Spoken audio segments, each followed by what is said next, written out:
오늘 우리에게 주시는 하나님의 말씀은 예레미야 1장 4절에서 10절까지의 말씀입니다. 여호와의 말씀이 내게 임하니라. 이르시되 내가 너를 모태에 짓기 전에 너를 알았고 내가 배에서 나오기 전에 너를 성별하였고 너를 여러 나라의 선지자로 세웠노라 하시기로. 내가 이르되 슬프도소이다. 주 여호와여 보소서. 나는 아이라 말할 줄을 알지 못하나이다 하니, 여호와께서 내게 이르시되 너는 아이라 말하지 말고 내가 너를 누구에게 보내든지 너는 가며 내가 내게 무엇을 명령하든지 너는 말할지니라. 너는 그들 때문에 두려워하지 말라. 내가 너와 함께하여 너를 구원하리라. 나 여호와의 말이니라 하시고, 여호와께서 그의 손을 내밀어 내 입에 대시며 여호와께서 내게 이르시되 보라, 내가 내 말을 내 입에 두었노라. 보라, 내가 오늘 너를 여러 나라와 여러 왕국 위에 세워 내가 그것들을 뽑고 파괴하며 파멸하고 넘어뜨리며 건설하고 심게 하였느니라 하시니라. 이는 우리에게 주시는 하나님의 말씀입니다. 아멘. 할렐루야. 이 아침에 주님 전에 나온 여러분들을 주님의 이름으로 환영합니다. 오늘 에바다 찬양대 찬양의 은혜를 많이 받았습니다. 위로가 많이 되었고 큰 은혜가 되었습니다. 좋은 찬양 감사드리고, 또 많은 분들이 함께 참여하셔서 이 에바다 찬양대에 큰 은혜 되는 찬양 함께 불러주시면 좋겠습니다. 첫 소절을 듣는데 제가 이렇게 눈물이 막 쏟아진 건 아닌데 막 쏟아질 뻔했습니다. 너무 은혜가 되고 너무 감사한 찬양 감사드립니다. 인생을 바꾸는 신앙, 다섯 번째, 오늘은 사명에 관한 그런 이야기인데, 제가 설교를 준비하고 말씀을 나누면서 여러분들이 좀 의아해 하실 부분들이 있을 겁니다. 목사님의 사명이 뭔지, 이 인생을 바꾸는 태도가 뭔지, 이런 거에 대한 거에 대해서는 별로 제가 설명을 잘 안 합니다. 사명이 뭐라고 딱 말씀드리면 좋겠는데, 여러분들이 그걸 기대하고 오실지 모르겠는데 제가 그런 설교를 준비하지는 않았습니다. 왜냐하면 사명도 다 각자이기 때문에, 하나님께서 우리에게 원하시는 태도도 다 각자이고, 그러면 나의 사명은 누가 가르쳐 주는 게 아니라 내가 제일 잘 아는 것이기 때문에, 하나님께서 나에게 직접 말씀해 주시는 것이기 때문에, 그래서 그 사명 때문에 감내해야 될 것들이 있고 감당해야 될 것들이 있기 때문에, 그래서 제가 사명이 무엇입니다 이렇게 말씀드리지는 않습니다. 사명에 대한 이야기를 함께 하려고 그럽니다. 예전에 저희 아들 주한이가 어렸을 때 막 유치원에 들어갔을 때, 한 번은 제가 설교를 하는데 저렇게 잠옷실이 저 앞에 있는데 잠옷실에서 막 뛰어나오는 거예요. 그 만납교회는 잠옷실이 좀 굉장히 큰 편인데 그 잠옷실에서 막 뛰어나오니까 아이들도 있고 엄마들도 있고 아빠들도 있는데 창문에 붙어갖고 저를 보면서 아빠가 설교하러 나왔다고 너무 좋아하면서 막 즐거워하면서 뒤를 쳐다보면서 자꾸 뭐라고 소리를 지르는 거예요, 애들한테. 그래서 아빠가 설교하러 나와서 좋은가 보다 이렇게 생각을 하고, 제가 예배가 끝난 다음에 제 아내에게 물어봤습니다. 도대체 주한이가 뭘 하면서 이렇게 좋아하더냐고. 그랬더니 그랬다는 거예요. 막 뛰어나오면서 야, 우리 아빠야 진짜 뚱뚱하지? 잘 먹어서 그래. 그랬다는 겁니다. 제가 여러분께 고백을 한 가지 하겠습니다. 제가 좀 뚱뚱한 편입니다. 솔직히 좀 많이 뚱뚱한 편인데, 제가 원래부터 이렇게 뚱뚱한 편은 아니었습니다. 원래 목사가 되기 전에는, 처음 목사가 돼서도 그냥 처음에는 그냥 통통한 정도였습니다. 그런데 신방을 하면서부터 이렇게 살이 오르기 시작하더니 걷잡을 수 없이 살이 찌기 시작해서 신방을 하기 전에보다 한 15kg 정도 더 찐 것 같습니다. 15kg 정도 더 찐 것 같은데, 신방을 할 때 요즘 대신방 중이지만 신방을 받으시는 분들의 마음 상태에 따라서 이 신방이 은혜가 되는지 안 되는지 결정이 됩니다. 사실 목회자가 거의 1년에 한 번이나 가정을 신방할까 말까, 또 교회가 커지면 커질수록 더 1년에 한 번도 신방받기가 어려운데, 목회자가 기왕에 신방을 갔을 때 그 가정에 은혜가 되고 또 위로가 되면 참 좋은데, 몇몇 가지 마음에 걸리는 것들이 생기면 은혜 받기가 참 어렵습니다. 그래서 이 신방하는 과정이 굉장히 예민한 과정이라 제가 될 수 있으면 음식을 차려주시면 잘 먹습니다. 그럼 맛있게 먹는 편입니다. 그래서 목사님한테 내가 음식을 잘못 차려드렸나 보다 이런 생각이 들지 않으시도록 하는 것이 또 제가 잘하는 거라고 생각해서 되도록이면 잘 먹습니다. 워낙 잘 먹기도 하지만, 워낙 음식을 좋아하기도 하지만, 그래서 더 잘 먹으려고 애를 씁니다. 그러다 보니까 체중 조절이 잘 안 되고 좀 살이 찝니다. 그래서 제가 어쩌면 이렇게 뚱뚱해진 건 사명감 때문일 수도 있겠다 그런 생각을 좀 한번 해봤습니다. 우리는 신앙이 우리의 인생을 바꿀 수 있다고 그렇게 믿습니다. 우리의 신앙 때문에 우리의 인생이 바뀝니다. 더더군다나 우리의 신앙을 가지고 하나님께서 우리에게 주신 사명을 가지고 살아갈 때 그 사명이 당연히 우리의 삶의 태도를 바꾸고 삶의 양식을 바꾸고 우리의 삶의 방향을 바꾸게 됩니다. 우스갯소리로는, 농담으로는, 작게는 정말 날씬한 사람이, 날씬해진 적은 한 번도 없었지만 어쨌든 날씬한 사람이 좀 뚱뚱해지기도 하고 그런 일이 일어날 수 있습니다. 그러나 깊이 생각해 보면, 또 깊이 접근해 보면 하나님께서 주신 사명 때문에 삶의 방향이 완전히 송두리째 바뀌는 그런 사람들도 있습니다. 하나님께서 주신 사명대로 살면 우리의 인생이 지금보다는 뭔가 좀 굉장히 바뀐 삶을 살 것 같은 그런 느낌이 우리에게 듭니다. 그런데 왜 우리는 하나님께서 우리에게 주신 사명대로 살지 못할까요? 우리가 우리의 가정에서 우리에게 맡겨주신 사명이 분명히 있겠지요. 어떤 분들은 그 가정에서 하나님께서 선교사로 파송하셔서 전혀 믿지 않는 가정에 들어가서 그 가족들을 다 선교하는, 전도하는 그런 사명을 주신 분들도 있을 것이고, 또 우리의 일터에서 어떤 분들에게는 물론 교회에서 또 하나님의 일을 하면서 선교지에서 일을 하시는 분들도 있지만 그 일터에서 자기의 일을 열심히 하면서 덕을 세우고 하나님의 영광을 나타내서 그 일터 가운데 하나님의 복음을 전하게 하시는 그런 사명을 가진 분들도 분명히 있을 겁니다. 그런데 그렇게 살면 우리의 삶이 완전히 바뀔 것 같은데 왜 우리는 그 사명대로 살지 못할까요? 우리가 하나님께서 주신 사명대로 살지 못하는 가장 큰 이유가 뭐냐면 두려움 때문이다. 저는 그렇게 생각합니다. 왜냐하면 하나님께서 주신 사명대로 살다가 실패할까 봐 두렵기 때문에 그렇습니다. 자기 스스로가 하나님께서 주신 이 사명을 감당하기에 뭔가 내가 지금 부족하다라고 하는 그 느낌 때문에, 그래서 내가 부족해서 감당하지 못할 것 같은 두려움 때문에 우리는 쉽사리 사명대로 살지 못합니다. 오늘 예레미야가 등장합니다. 성경에는 많은 선지자들이 있지만 다들 훌륭하게 사명을 감당했지만 그 중에서도 특별히 이사야와 예레미야는 이스라엘 역사 가운데 아주 중요한 역할을 하는 그런 선지자들입니다. 예레미야는 유다 왕 요시야 13년부터 시드기야 왕 11년까지, 그러니까 이스라엘의 가장 격동기에 남유다가 멸망하기 직전에 그 오르고 내리기를 반복할 때, 요동칠 때, 그때 예루살렘의 멸망을 예언하면서 회개를 촉구했던 사람, 또 그 멸망할 예루살렘을 보면서 얼마나 눈물을 많이 흘렸는지 별명이 눈물의 예언자, 눈물의 선지자다 하는 그런 별칭을 가진 그런 사람이었습니다. 오늘 본문의 내용은 41년 동안이나 하나님께서 사용하셨던 이 예레미야 선지자를 처음으로 부르셔서 소명자로 삼으시는 그런 장면입니다. 그런데 하나님의 부르심 앞에 선 예레미야의 반응이 부족합니다 였습니다. 부족합니다. 사실 이 말은 겸양의 표현, 겸손의 표현이 아니라 주님 저 못하겠습니다 라고 하는 거절의 표현이었습니다.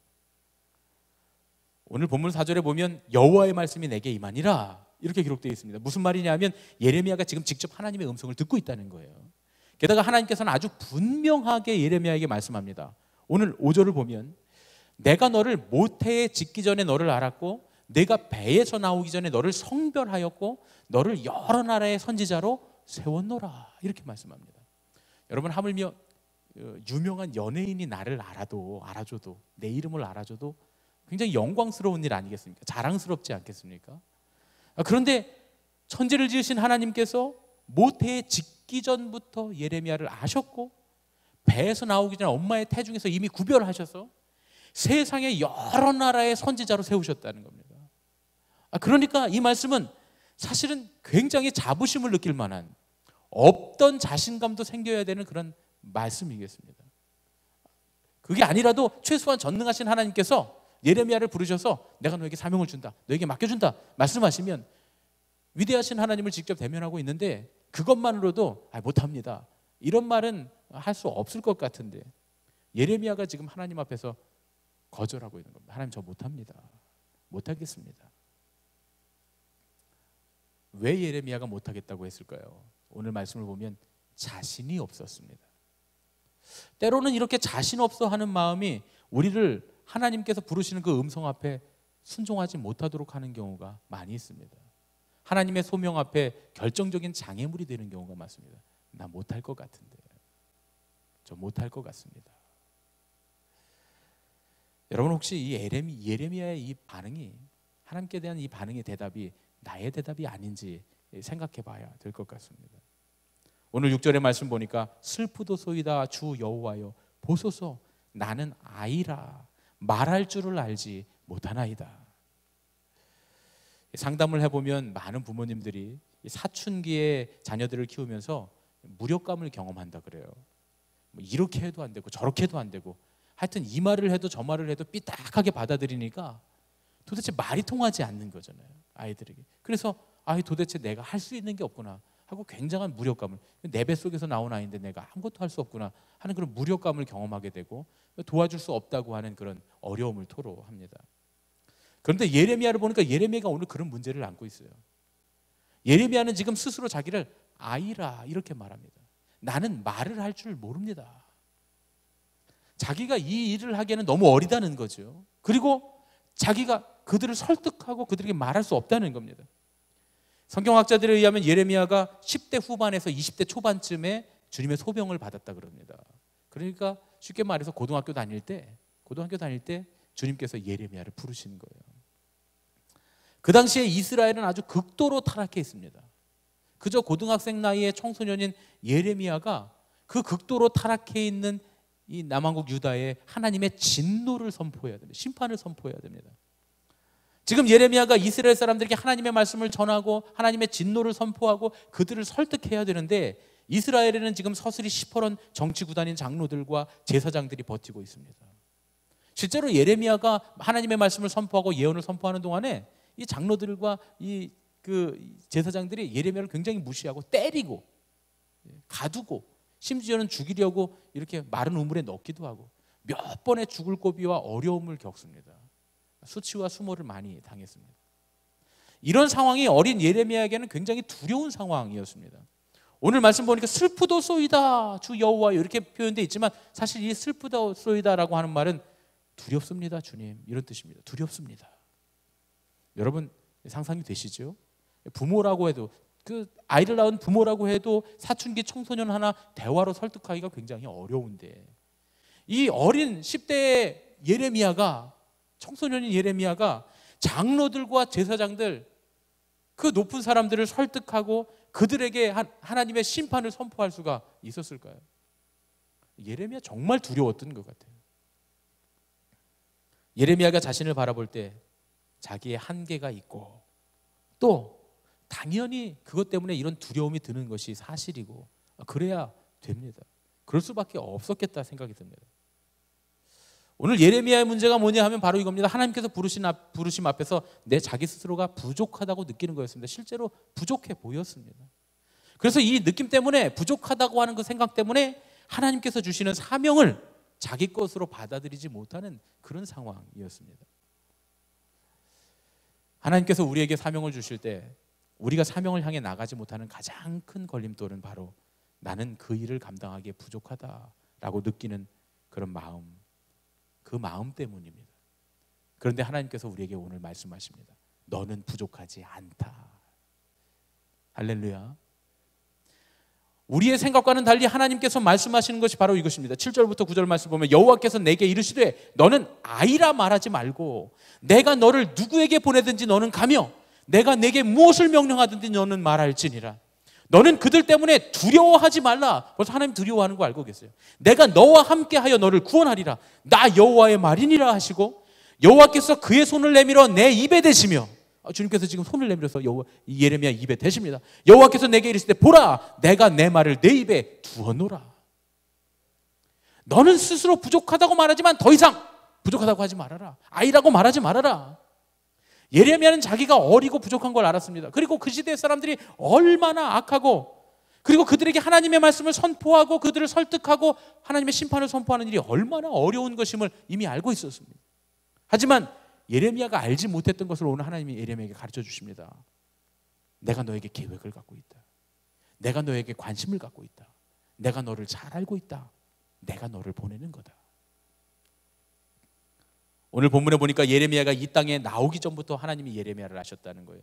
그 존재의 시작부터가 우연히 태어난 게 아니라, 우연히 만들어진 게 아니라는 거예요. 하나님의 계획 가운데 있었다는 겁니다. 그러니까 더 이상 어려서 젊어서 부족해서 못한다고 생각하지 말라는 겁니다. 주님께서 우리에게 말씀하십니다. 너 더 이상 그런 소리 하지 마라. 부족하다, 모자라다, 그렇게 말하지 말아라. 왜 그렇습니까?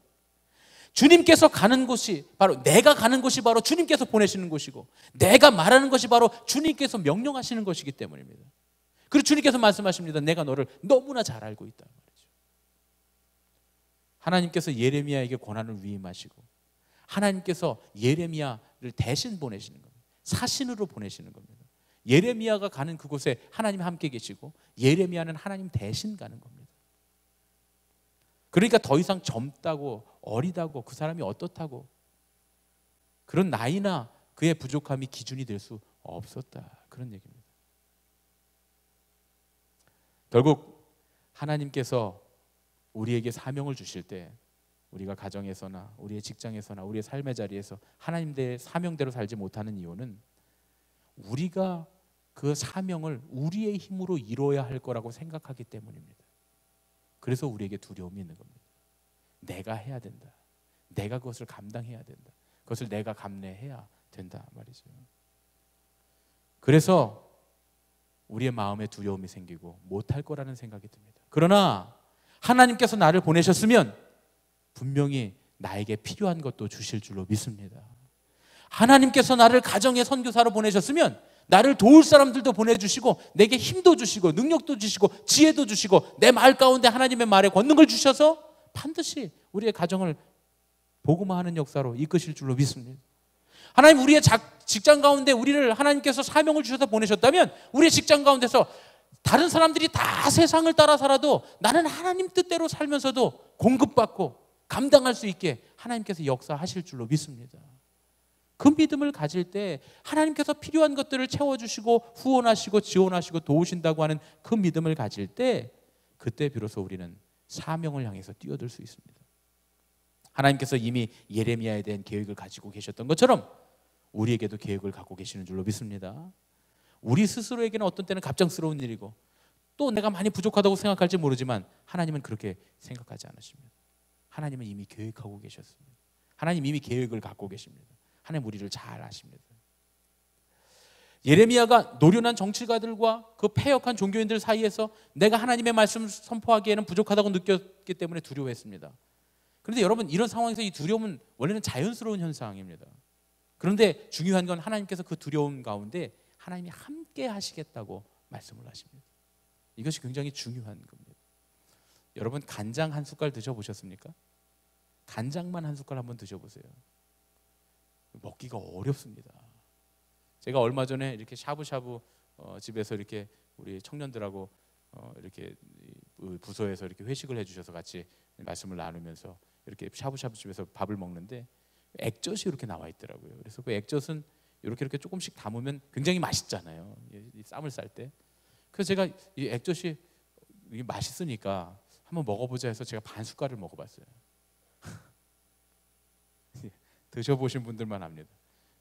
그래서 제가 목사 체면에 뱉을 수도 없고 정말 곤혹스러웠습니다. 이렇게 먹을 수 없는 건지 몰랐어요. 그런데 조금씩 섞으면 굉장히 맛있거든요. 그게 두려움이라고 하는 건 바로 그런 겁니다.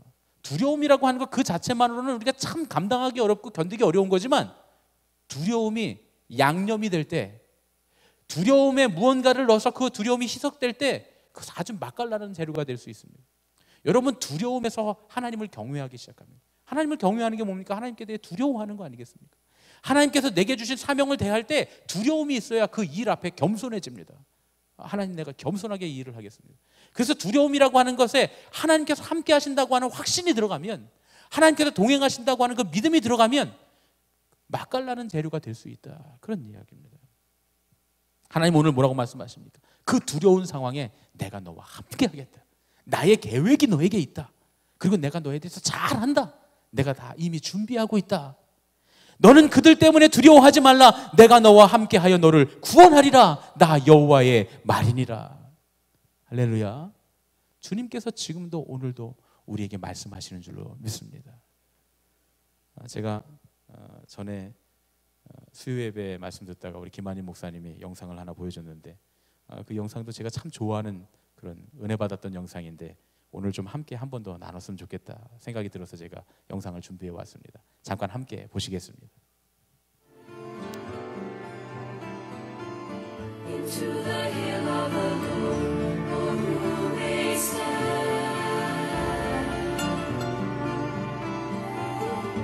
It is holy place, who may stand? Into the hill of the Lord, he who has clean hands and a pure heart, who has not lifted up his soul to an iron. He who has clean hands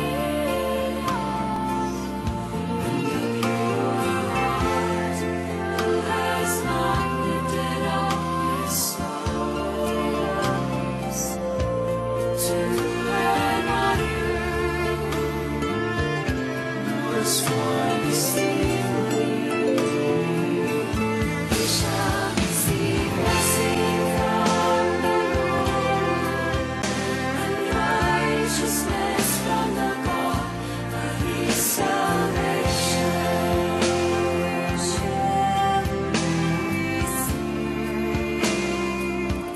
He shall receive blessing from the Lord, and righteousness from the God of his salvation.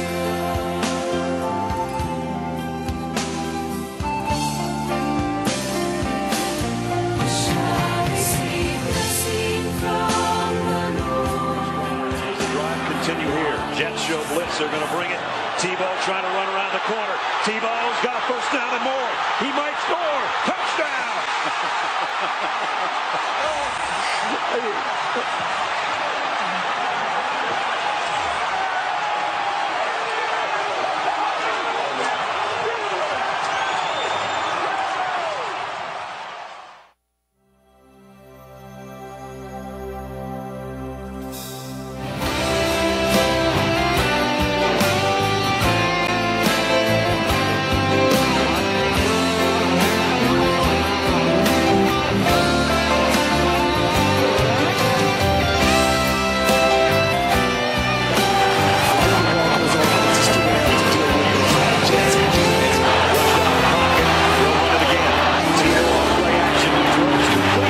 Critical third down play here. Tebow looping to the left side. Tebow on the move. 10-yard line, 5-yard line. It's Tebow time! Touchdown! He's playing winning football. Let's give the man credit. Tim Tebow has done it again! Tebow throws. Touchdown Broncos! Tebow with a strike to put Denver right back in it. Tebow. Deep ball brought in by Decker. Kick on the way, and it is over in San Diego. Shakedown tacklers. How about that play from Tebow? Touchdown for Denver. 하나님께서 세상을 사랑하사 독생자를 주셨으니 믿는 저는 영생을 얻으리. 하나님께서 세상을 사랑하사 독생자를 주셨으니 믿는 자는 영생을 얻으리. 하나님께서 세상을 사랑하사 독생자를 주셨으니 믿는 자는 영생을 얻으리. 하나님께서 세상을 사랑하사 독생자를 주셨으니 믿는 자는 영생을 얻으리. 영원히 감사드리니 주님의 그 은혜 나 찾아주시는 사랑 오 주님의 전부 사랑해요 경배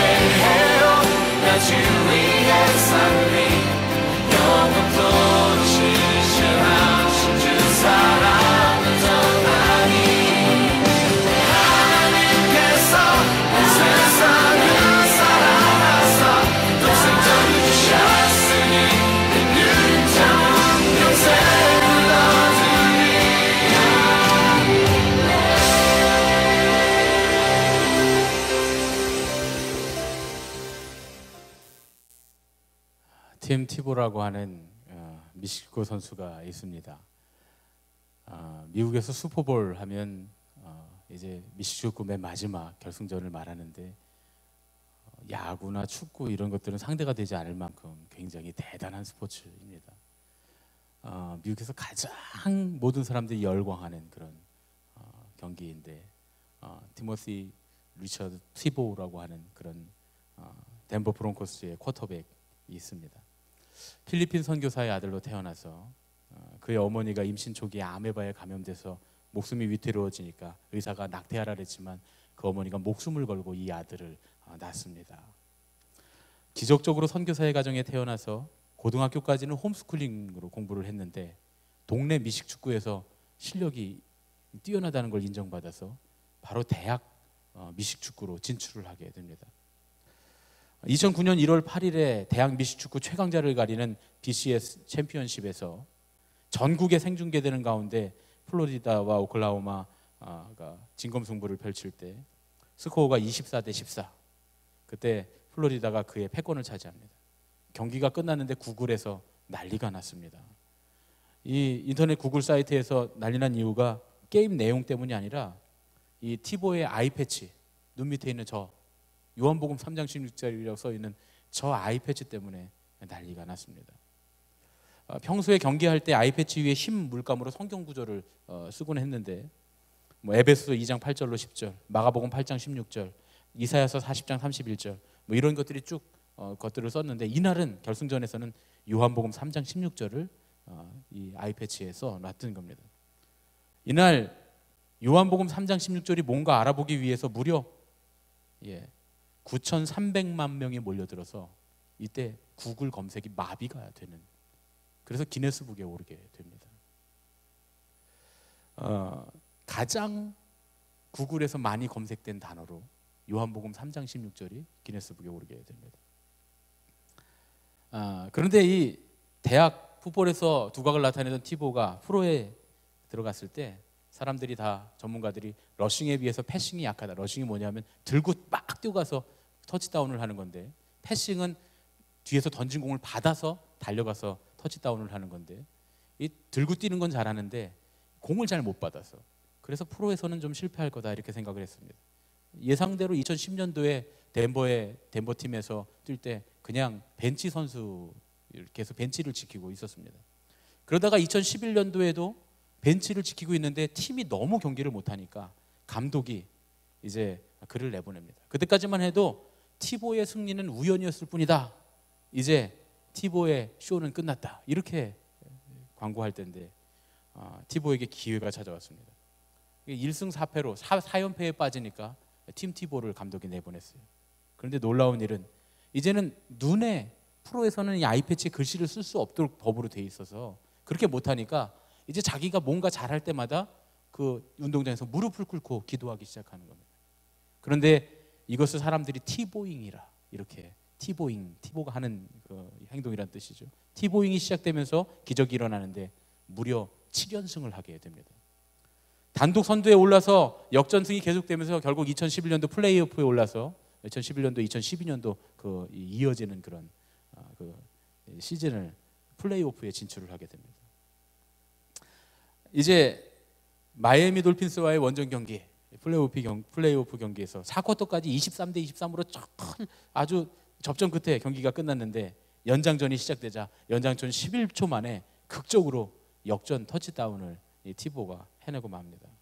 그것도 전문가들이 약점이라고 말했던 패싱으로 동료들이 막 뒤엉켜서 아까 영상 보셨죠? 뭐 환호하는 가운데 혼자 달려가서 주님 앞에 기도하는 그런 모습을 보여줍니다. 그런데 이 놀라운 일이 일어났어요. 이 경기에 대한 결과가 나왔는데 이 경기에서 티보가 10번의 패스를 통해서 점수를 냈는데 그 점수를 기록한 총 패싱 거리가 316야드. 이거 뭐 기록은 나왔으니까 속일 수가 없어요. 316야드. 그리고 이날의 이 경기 시청률이 31.6%. 이때 이 이야기가 좀 대단했습니다. 이 결과로 나온 수치니까 속일 수가 없죠.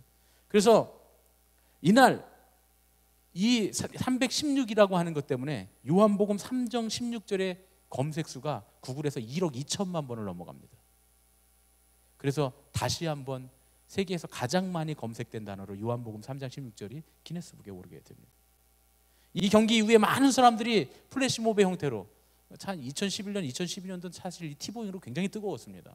이 티보잉이라고 하는 신조어가 주변이 어수선해도 기도에 열중한다라고 하는 말로 사전에 등재될 만큼 굉장히 대단했습니다. 이 당시에 플래시몹이 그렇게 유행했던 때가 아닌데 SNS상에 티보를 따라하는 이 플래시몹, 그러니까 거의 이 플래시몹의 원조라고 보면 됩니다.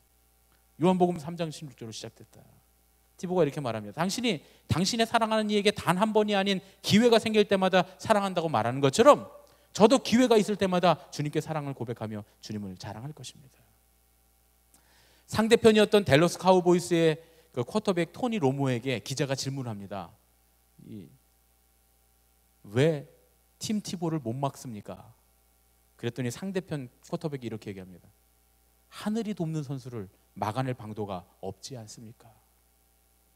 상대편의 쿼터백이 그렇게 말했죠. 하늘이 돕는 선수를 어떻게 막습니까? 여러분, 예수님께서 이 땅 위에 공생애를 마치시고 부활 승천하실 때 우리에게 약속하신 약속이 무엇입니까? 마태복음 28장 20절 말씀을 보면 내가 세상 끝날까지 너희와 항상 함께 있으리라. 항상 함께 있으리라. 세상 끝날까지. 주님께서 우리에게 주셨던 많은 약속이 있지만 가장 확실한 약속 하나를 꼽으라면 우리와 함께 하신다는 약속입니다. 우리는 하나님을 믿는다고 하면서 주님을 따른다고 하면서 참 많은 날들을 주님이 계시지 않은 것처럼 무신론자처럼 그렇게 살아갑니다. 하나님을 믿으면서도 때로는 우리의 삶의 현장에 하나님이 안 계신 것처럼 그렇게 살아갑니다. 어떤 두려운 대상이 나타나면 오히려 하나님이 능력이 되시죠. 하나님 내게 옆에 되셔 능력이 되신다고 믿어야 되는데 마치 하나님 안 계신 것처럼 그렇게 두려워하고 벌벌 떱니다. 그러나 오늘 우리 이 시간에 하나님께서 우리에게 각자 맡겨주신 사명에 대해서 다시 한번 생각해 봤으면 좋겠습니다. 뭐가 두려워서 우리가 주님께서 우리에게 말씀하신 대로, 우리에게 부탁하신 대로, 우리에게 원하신 대로 살아가지 않는가? 하나님께서 우리에게 계획을 갖고 계시고 우리와 함께 하시겠다는 그 약속을 믿는다면, 하나님 나를 잘 하시니 하나님 내 곁에서 나에게 가장 잘 도우실 것이라고, 그리고 주님의 일은 주님께서 하실 것이라는 믿음을 갖는다면, 그러면 오늘 우리에게 주시는 사명에 우리가 얼마든지 네 주님 가겠습니다, 그렇게 하겠습니다, 우리가 응답할 수 있지 않겠습니까? 오늘 주님께서 우리와 함께 하신다는 약속을 믿음으로써 오늘 주님께서 우리에게 주신 사명, 우리의 가정에서, 우리의 직장에서, 우리의 삶의 자리에서 우리에게 맡겨주신 사명에 응답하시는 저와 여러분이 되시기를 예수님의 이름으로 축원합니다. 이 시간 우리 함께 은혜로 다 찬양하고 함께 기도하겠습니다.